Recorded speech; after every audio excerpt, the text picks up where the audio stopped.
Dear students, मैं doctor Naresh Kumar Agarwal, associate professor department of ABST, government girls college Jammu. Students, मैं आज आपको डिस्पोजल ऑफ प्रॉफिट्स क्या हैं,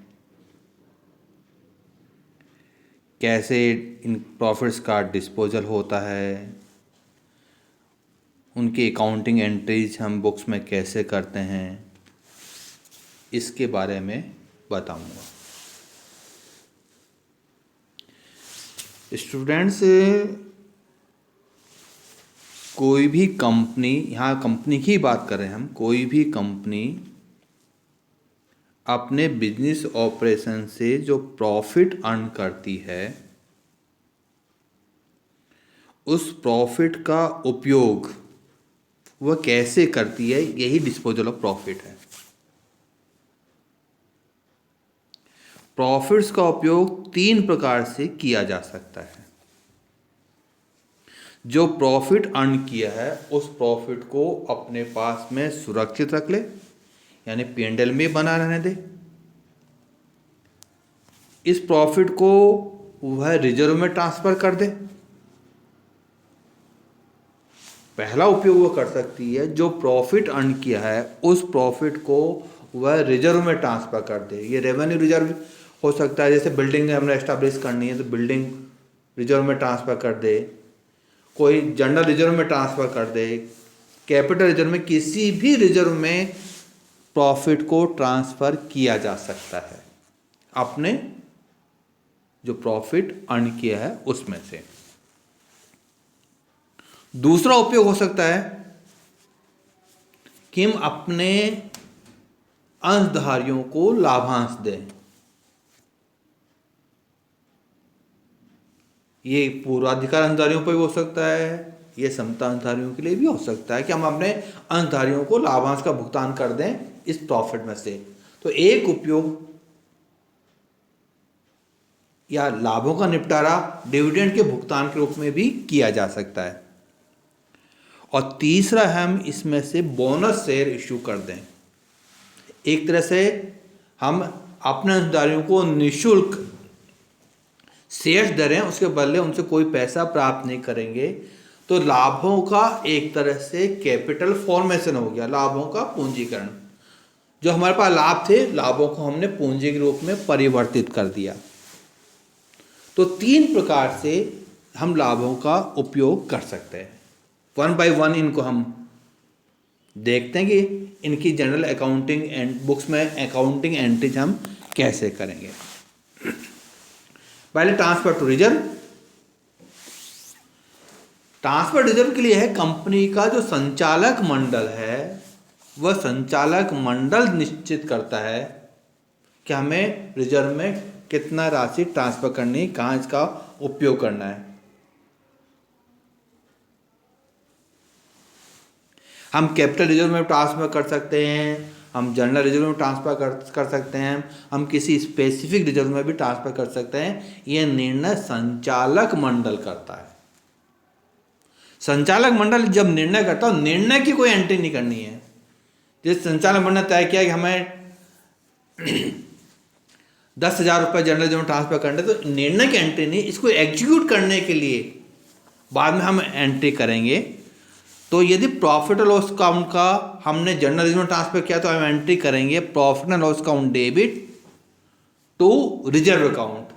यहाँ स्पेसिफिक नाम भी दीजिएगा। जनरल रिजर्व में ट्रांसफर किया तो जनरल रिजर्व कर दीजिएगा, कैपिटल रिजर्व में ट्रांसफर कर दो कैपिटल रिजर्व कर दीजिएगा, बिल्डिंग रिजर्व में ट्रांसफर करें तो बिल्डिंग रिजर्व का नाम लिख दीजिएगा। ये एक जनरल एंट्री होगी ट्रांसफर टू रिजर्व के संबंध में। इसके बाद में पढ़ेंगे कि इन रिजर्व का उपयोग कैसे हो सकता है, क्या लाभांश भुगतान देव कर सकते हैं या नहीं कर सकते, ये हम बाद में पढ़ने वाले हैं। दूसरा महत्वपूर्ण उपयोग है वह है डिविडेंड का भुगतान करने के लिए, payment of dividend. Payment of dividend के बारे में कंपनी एक्ट में कुछ प्रोविजंस दिए हुए हैं कि हमने जो करंट ईयर प्रॉफिट किया है उस प्रॉफिट में से डिविडेंड दिया जा सकता है। और पास्ट में जो एक्यूमुलेटेड प्रॉफिट है उसमें से भी डिविडेंड दिया जा सकता है। जरूरी नहीं है कि इस वर्ष जो हमने प्रॉफिट अर्न किया उसी में से डिविडेंड दें। ये भी जरूरी नहीं है डिविडेंड का भुगतान किया जाए, इक्विटी शेयर होल्डर्स को डिविडेंड का भुगतान करना ये कंपल्सन नहीं है। लेकिन इसकी प्रक्रिया की संचालक मंडल एक प्रस्ताव तैयार करता है जिसे साधारण सभा स्वीकार करती है। साधारण सभा के स्वीकार करने के बाद ही लाभांश का भुगतान होता है। तो जैसे बताया कि जो हमारे प्रॉफिट होंगे, एक प्रॉफिट होगा रेवेन्यू प्रॉफिट और दूसरा होगा कैपिटल प्रॉफिट।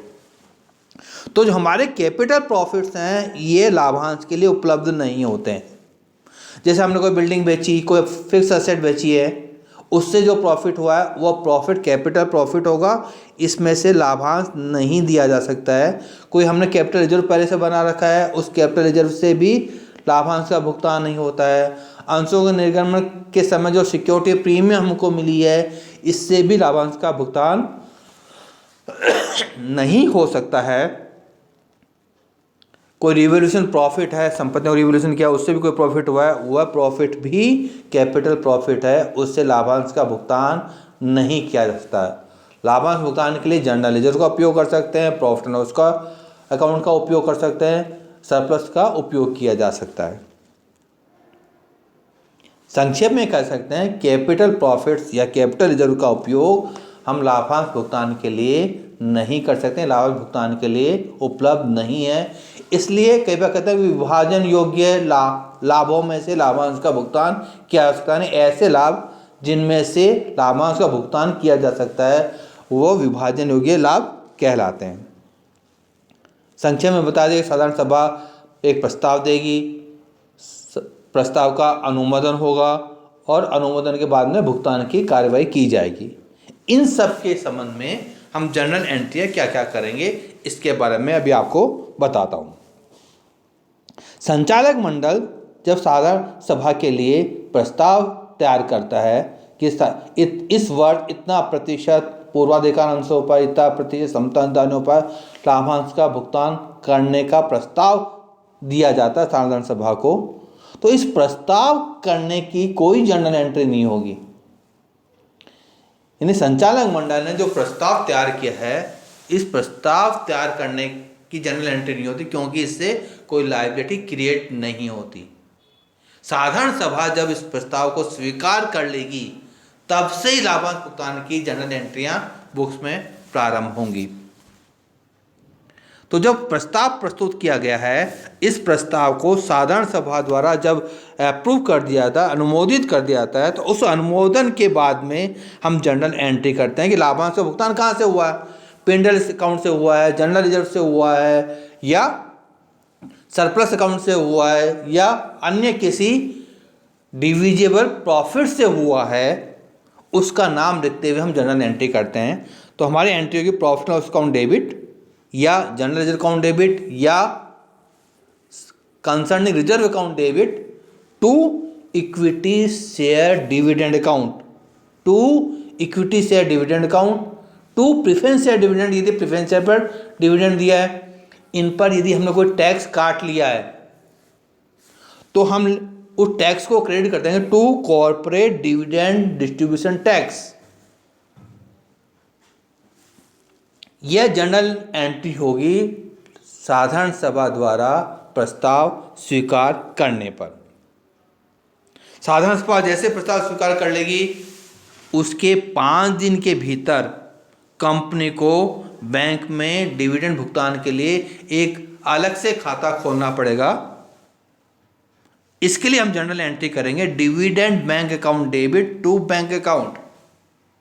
यदि हमने इक्विटी शेयर और प्रेफरेंस शेयर का अलग अलग खाता खोला तो equity share dividend bank account debit to bank, और एक ही खाता खोला है प्रेफरेंस शेयर और डिविडेंड के लिए तो dividend bank account debit to bank account. जितनी राशि हमने डिविडेंड की डिक्लेयर की है आफ्टर टैक्स घटाने के बाद में वह राशि इस अकाउंट में ट्रांसफर कर दी जाएगी, उतनी राशि से खाता खोल दिया जाएगा। इसके बाद में अगली एंट्री हम करेंगे डिविडेंड का भुगतान करेंगे। भुगतान करने के लिए हम चेक इशू कर सकते हैं, डिविडेंड वारंट इशू कर सकते हैं, जो भी तरीका हमने अपनाया है, या ईसीएस भी कर सकते हैं हम। उसके लिए एंट्री करेंगे equity share dividend account debit, जो हमने पहले क्रेडिट करा था पहले एंट्री में, वो अब डेबिट हो जाएगा। Preference share dividend account debit to dividend bank account. यहां पर हम पहले जो एंट्री की, यहाँ पे एक एंट्री और कर सकते भुगतान से पहले कि equity share dividend account debit to dividend share holders account, equity share holders account भी कर सकते हैं हम, और बाद में पेमेंट की एंट्री कर दें। मैंने यहाँ पर एक ही जनरल एंट्री का उपयोग किया है, एक अलग एंट्री और नहीं बढ़ाई है। आप चाहें तो 2 एंट्री भी कर सकते हैं। पहले डिविडेंड की राशि उनके शेयर होल्डर्स के अकाउंट में ट्रांसफर कर दें और फिर अकाउंट को डेबिट करते हुए बैंक से उनको पेमेंट शो कर दें। तो हम भुगतान करने पर equity share dividend account debit, preference share dividend account debit to bank account. और जो हमने शुरू में टैक्स काटा था, संचालन मंडल की सभा जैसे अनुमोदित की, जितना टैक्स बनता था डिविडेंड पर, उस टैक्स को सरकारी खाते में यानी गवर्नमेंट ऑफ इंडिया के खाते में हमको जमा कराना होगा। इस खाते में राशि जमा कराने पर corporate dividend distribution tax account debit to bank account, तो हमारा टैक्स की गवर्नमेंट ऑफ इंडिया को पेमेंट हो गया। ये मैंडेटरी है, समय पर भुगतान नहीं करने पर आप पर पेनल्टी इम्पोज की जा सकती है। अब मान लीजिए जरूरी नहीं हमने जिनको डिविडेंड वारंट्स इशू किए हैं उन सब ने पैसा लिया हो, ईसीएस में तो सीधे खाते में पैसा चला गया, इसलिए वहाँ अनक्लेम डिविडेंड की स्थिति नहीं हो सकती है। लेकिन यदि चेक इशू किए हैं और डिविडेंड वारंट इशू किया हमने, उस स्थिति के अंतर्गत जो पैसा 30 दिन के अंतर्गत अंशधारियों ने लाभांश का प्राप्त नहीं किया है, इस राशि को 7 दिन के भीतर, 30 दिन के बाद 7 दिन के भीतर बैंक से सूचना प्राप्त करके अनक्लेम डिविडेंड अकाउंट में ट्रांसफर करेंगे। 30 दिन बाद में जो लाभांश भुगतान नहीं किया जा सकता, ये अनक्लेम डिविडेंड है, उस राशि को ट्रांसफर करने पर तो dividend bank account debit to unclaim dividend. अब डिविडेंड बैंक अकाउंट पूरी राशि से हमारा हो गया सेटलमेंट, तो dividend bank account debit to unclaim dividend account. अब ये राशि अनक्लेम डिविडेंड अकाउंट में ट्रांसफर हो गई। अब 7 वर्षों तक यदि अंशधारी लाभांश के लिए कोई रिक्विजिशन नहीं डालता है, मांग नहीं करता, डिमांड नहीं करता है, तो राशि को unclaim dividend bank account of company में ट्रांसफर कर दी जाएगी। 7 दिन में अनक्लेम डिविडेंड की राशि को अनक्लेम डिविडेंड अकाउंट में, जो हमने 30 दिन में भुगतान नहीं लिया